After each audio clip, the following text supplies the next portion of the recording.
నీ గురించి ఎవరైనా ఏమైనా ఉద్దేశం కలిగి ఉన్నారా? వెయిట్ మినిట్ ప్రోగ్రామ్ని వీక్షించడానికి ఆన్లైన్కి వచ్చినటువంటి నీకు ఈ ఉదయం శుభములు కలుగునుగాక.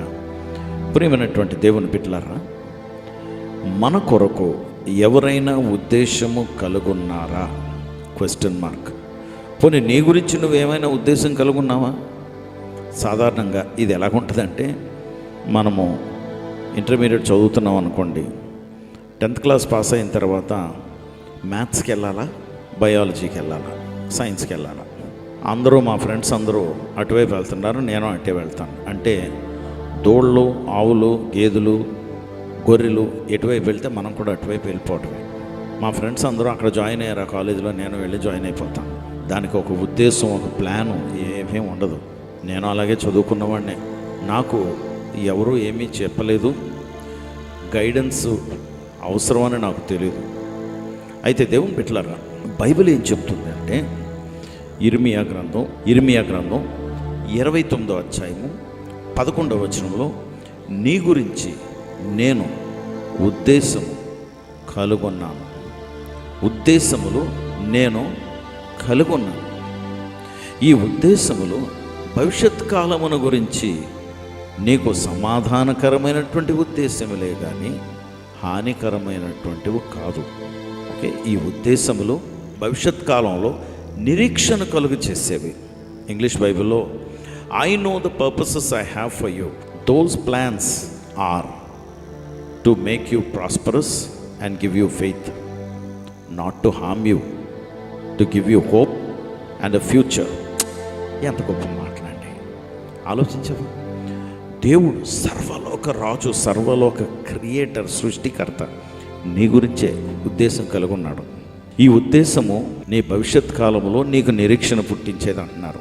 అంతేకాదు, నీకు విశ్వాసము కలిగించేదే కాకుండా హానికరమైనటువంటి ఉద్దేశములు కాదు. ఎవరి గురించి ఆయన హానికరమైనటువంటి ఉద్దేశములు కాదని చెప్తున్నారంటే, ఆయనని విశ్వసించినటువంటి వారు. దేవుని బిడ్డలారా, నాకు 37 సంవత్సరాలు ఆయన ఉద్దేశం కలిగి ఉన్నారని నేను ఎప్పుడూ అనుకోలేదు. నా జీవితం నాది, నా ప్లాన్లు నావి, నేను ఏదో ఎక్కడికో వెళ్ళిపోవాలి, ఏదో చేసేయాలి అని నేను అనుకునేవాడిని. కానీ రక్షింపబడ్డ తర్వాత, చాలా కాలం తర్వాత ఇలాంటి వాక్యం ఇందులో బైబిల్ గ్రంథంలో ఉందని నేను చూసి చాలా ఆశ్చర్యపోయాను. నా గురించి సర్వలోక రాజు ఉద్దేశం కలిగి ఉండటమా?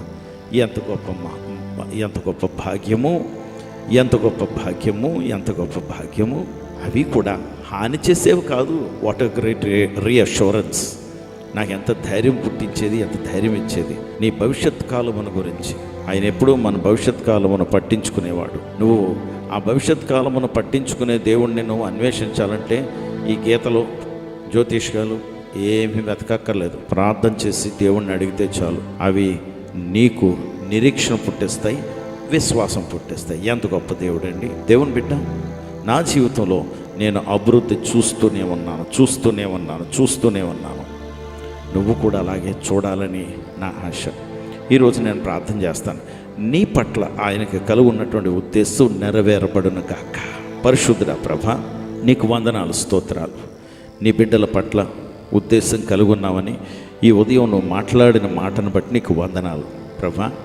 నీ బిడ్డలకి భవిష్యత్ కాలములో నిరీక్షణ పుట్టించేవి, అంతేకాదు విశ్వాసమును పుట్టించేది, లేనిది ఉన్నాదనుటకు ప్రభా నీ బిడ్డలు నమ్మితేనే అది జరుగుతుంది. అందుకే నమ్మటానికి వారి విశ్వాసమును పెంచమని, నీ కొరకు ఐత్తుపరచుకోమని, హాని చేసేవి కాదన్నావు కనుక నాయన నువ్వెంత శ్రేష్టమైన దేవుడు, మంచి చేసే దేవుడివి. ఆశీర్వదించమని యేసు నామములో ప్రార్థించి వేడుకొంచున్నాం తండ్రి, ఆమేన్.